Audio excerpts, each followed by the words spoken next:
जय हिंद दोस्तों। कैसे हो आप सभी। मैं आशा करता हूँ आप सब बढ़िया होंगे। टाटला नॉलेज क्वेश्चन आंसर सीरीज में एक बार फिर से आपका स्वागत है। दोस्तों आज हम पढ़ेंगे मुगल काल, मुगल वंश साम्राज्य के बारे में। दोस्तों आज हम मुगल वंश साम्राज्य की पूरा इतिहास पढ़ेंगे। तो दोस्तों वीडियो के साथ बने रहे। वीडियो अच्छी लगे तो वीडियो को लाइक शेयर कमेंट जरूर करें, और अगर अभी तक हमारे चैनल को सब्सक्राइब नहीं किया है तो हमारे चैनल को सब्सक्राइब कर ले। तो दोस्तों हम सबसे पहले बात करते हैं मुगल वंश में पानीपत का दूसरा युद्ध के बारे में। तो दोस्तों पानीपत का दूसरा युद्ध किस किस के बीच हुआ था। तो दोस्तों पानीपत का दूसरा युद्ध अकबर और हेमचंद के बीच हुआ था। दोस्तों इसमें विजय की बात करें तो इसमें विजय अकबर की हुई थी, क्योंकि हेमचंद विक्रमादित्य के आंख में तीर लग जाने की वजह से उसकी मौत हो जाती है और इसमें अकबर अपनी विजय प्राप्त कर लेता है। दोस्तों ये कब हुआ था। तो दोस्तों ये 5 नवंबर 1556 ईस्वी में पानीपत का दूसरा युद्ध हुआ था। अब हम बात करते हैं हेमचंद के परिचय के बारे में। तो दोस्तों हेमचंद का दूसरा नाम हेमू था। यह रेवाड़ी का शासक था और यह हिंदू शासक भी था। हमें हेमू ने विक्रमादित्य की उपाधि धारण की हुई थी। दोस्तों हेमू का अकबर के साथ 5 नवंबर 1556 ईस्वी में पानीपत का दूसरा युद्ध लड़ा गया, जिसमें हेमू की आंख में तीर लग जाने की वजह से उसकी मौत हो जाती है। और माना जाता है कि अकबर की तरफ से सेना का नेतृत्व किसने किया था। बैरम खान ने अकबर की तरफ से सेना का नेतृत्व किया था। अब हम बात करते हैं दोस्तों हुमायूं की मृत्यु 1556 ईस्वी के बाद दिल्ली का शासक हेमू बना था। दोस्तों हुमायूं कौन है। तो दोस्तों हम हुमायूं की बात करें तो हुमायूं अकबर के पिता का नाम था। उसकी मृत्यु 1556 ईस्वी में हो गई थी और उसके बाद हेमू दिल्ली का शासक बना था। हेमचंद दिल्ली की गद्दी पर बैठने वाला अंतिम हिंदू शासक था और वह दिल्ली की गद्दी पर बैठने वाला आखिरी और अंतिम शासक हिंदू था। नेक्स्ट पॉइंट हमारा हेमू ने पानीपत के पानीपत के युद्ध से पहले हेमचंद ने 22 युद्ध करे थे और उसमें एक भी वह युद्ध नहीं आ रहा था, यानी कि वो सारे युद्ध 22 के 22 युद्ध जीतता था। हेमचंद 14वां विक्रमादित्य व अंतिम विक्रमादित्य की उपाधि धारण किसने की थी। हेमचंद ने। अकबर ने शाह कुली खां को नारनौल की जागीर दी थी। दोस्तों सूरदास अकबर समकालीन थे। नेक्स्ट पॉइंट आता है हमारा संत सूरदास।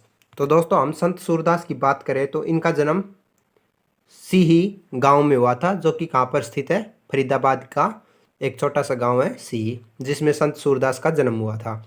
संत सूरदास के गुरु की बात करें तो संत सूरदास के गुरु का नाम आचार्य वल्लभ आचार्य और संत हरिदास उनके गुरु का नाम था। सूरदास की रचना की बात करें तो सूरदास की रचना सूरसागर और सूर सरावली से सूरदास की रचना हुई थी। दोस्तों कहा जाता है कि सूरदास काव्य हिंदी काव्य के महास्तंभ भी कहा जाता है। संत सूरदास को हिंदी काव्य का महास्तंभ भी कहा जाता है। अब हम बात करें अकबर की। तो दोस्तों अकबर का शासन कब से कब तक रहा था। 1556 ईस्वी से लेकर 1605 ईस्वी तक अकबर ने अपना शासन रखा। दोस्तों अकबर का जन्म की बात करें तो अकबर का जन्म 15 अक्टूबर 1542 ईस्वी में हुआ था। कहा जाता है कि अकबर का जन्म पूर्णिमा के दिन हुआ था। इनके पिता की बात करें तो इनके पिता का नाम हुमायूं था, जो कि हमने आपको बताया था। नेक्स्ट उसकी माता का नाम हामिदा बानो बेगम साहिबा उनकी माता का नाम था। अकबर का पूरा नाम जलालुद्दीन मोहम्मद अकबर था, जिनका बचपन का नाम जलाल था। नेक्स्ट पॉइंट है हमारा सतनामी विद्रोह। तो दोस्तों सतनामी विद्रोह कब हुआ था। 1672 ईस्वी में। तो दोस्तों सतनामी विद्रोह की बात करें तो वीर भान ने 1543 ईस्वी में नारनौल में सतनाम की पंथ की स्थापना की थी। किसने की थी। वीर भान ने 1543 ईस्वी में नारनौल में संत नाम की पंथ की स्थापना की थी। 1672 में सतनामी अपने औरंगजेब के फौजदार ताहिर खान और उनके सैनिक को हरा दिया था। कौन सी सन में हराया था दोस्तों। 1672 ईस्वी में। 1672 ईस्वी में सतनामियों ने नारनौल और उनके आसपास के क्षेत्रों पर अपना अधिकार कर लिया था। तो दोस्तों सतनामियों ने नारनौल के आसपास के सभी क्षेत्रों पर अधिकार कर लिया था 1672 ईस्वी में। नेक्स्ट पॉइंट बना आता है अपना, मार्च 1672 ईस्वी में औरंगजेब के बादशाह ज़्यादा मोहम्मद अकबर और अहमद खान ने सतनामियों को पर आक्रमण कर दिया था, जिसमें मेवातियों की हार हो गई थी। दोस्तों किन औरंगजेब के बादशाह ज़्यादा मोहम्मद अकबर और हेमचंद ने सतनामियों पर आक्रमण कर दिया था, जिसमें मेवातियों की हार हो गई थी। नेक्स्ट पॉइंट आता है हमारा जाट विद्रोह। तो दोस्तों जाट विद्रोह कब हुआ था? जाट विद्रोह 1609 ईस्वी में हुआ था। दोस्तों वीडियो के साथ बने रहना। वीडियो अच्छी लगे तो वीडियो को लाइक शेयर कमेंट ज़रूर करना, और अगर आपको इसका PDF चाहिए तो टेलीग्राम का लिंक डिस्क्रिप्शन में दिया हुआ है, आप वहाँ से डाउनलोड कर सकते हो। तो दोस्तों जाट विद्रोह 1669 ईस्वी में राजा राम और उनके भतीजे चूड़ामन ने औरंगजेब के विरुद्ध विद्रोह किया था। कौन सी ईस्वी में किया था? 1669 ईस्वी में विद्रोह किया था। विद्रोह का मुख्य केंद्र सौंदी और सीनसेनी था। जाटों की आंतरिक लड़ाई को खाप कहा जाता है। तो दोस्तों जाटों की आंतरिक लड़ाई को क्या कहा जाता है? खाप के नाम से बोला जाता है। अब हम बात करते हैं बंदा बैरागी की। तो दोस्तों बंदा बैरागी क्या है? दोस्तों बंदा बैरागी के गुरु गोविंद सिंह ने के बाद शिष्यों की सेना का नेतृत्व किया था। दोस्तों बंदा बैरागी ने गुरु गोविंद सिंह के बाद शिष्यों की सेना का नेतृत्व किया था। नेक्स्ट पॉइंट है, बंदा बैरागी ने गुरु गोविंद सिंह के कहने पर संन्यास छोड़कर युद्ध करने शुरू किए थे। दोस्तों पहले बंदा बैरागी संन्यास लेकर बैठा हुआ था, वह युद्ध नहीं करता था, लेकिन गुरु गोविंद सिंह के कहने पर उसने संन्यास छोड़ दिया था और युद्ध करने शुरू कर दिए थे। बंदा बैरागी ने अपना मुख्यालय सोनीपत के पास सीरी को बनाया था। कहाँ पर बनाया था अपना मुख्यालय? सीरी में, जो किसके पास है? सोनीपत के पास है। 1715 ईस्वी में गुरदासपुर पंजाब के मुगल शासक फर्रुख खां सियर ने बंदा बैरागी की हत्या कर दी थी। नेक्स्ट पॉइंट है नादिर शाह। तो दोस्तों नादिर शाह की बात करें तो करनाल का युद्ध हुआ था 1739 ईस्वी में। नेक्स्ट है, यह युद्ध मोहम्मद शाह रंगीली और नादिर शाह के बीच हुआ था। किस किस के बीच हुआ था? मोहम्मद शाह रंगीली और नादिर शाह के बीच यह युद्ध हुआ था करनाल का। यह युद्ध में रंगीला की हार हुई व नादिर शाह की जीत हो गई थी।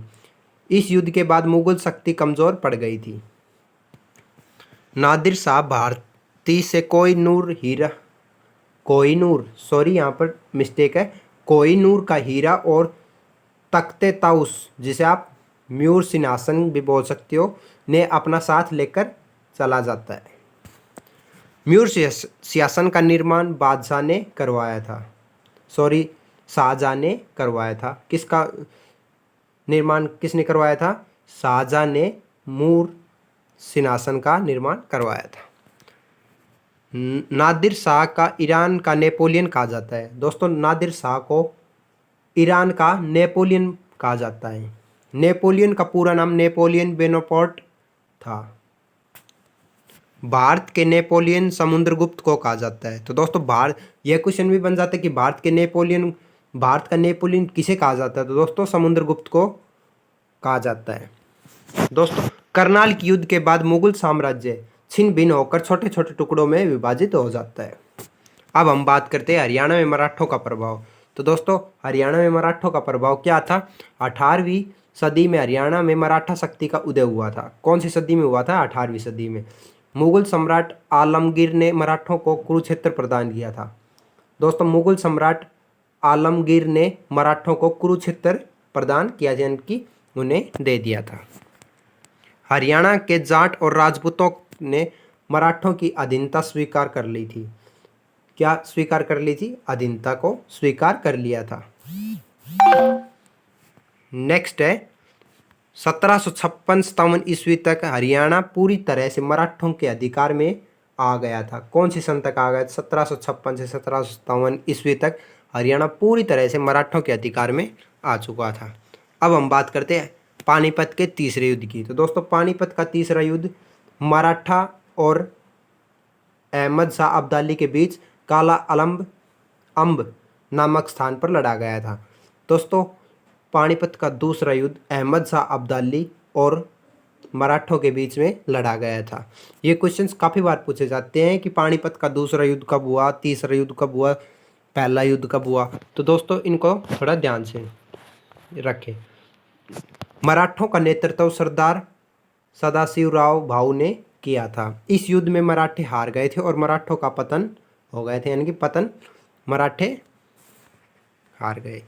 मराठों के सरदार सदाशिवराव भाऊ ने थानेसर के महादेव शिव मंदिर का पुनर्निर्माण करवाया था।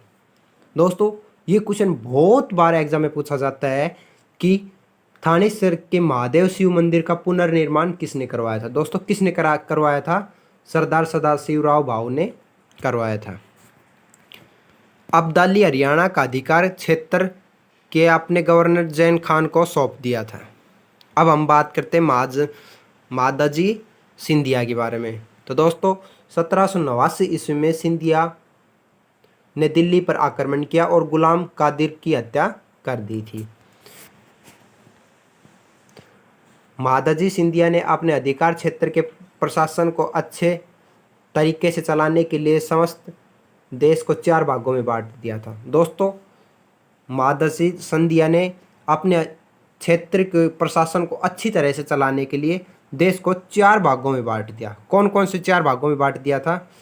दिल्ली जिला में, सोनीपत जिला में, और हिसार जिला में और नूह जिला में। इन्हें 4 भागों में बांट दिया था, जो कि फिलहाल ये जिले के रूप में व्यस्त है।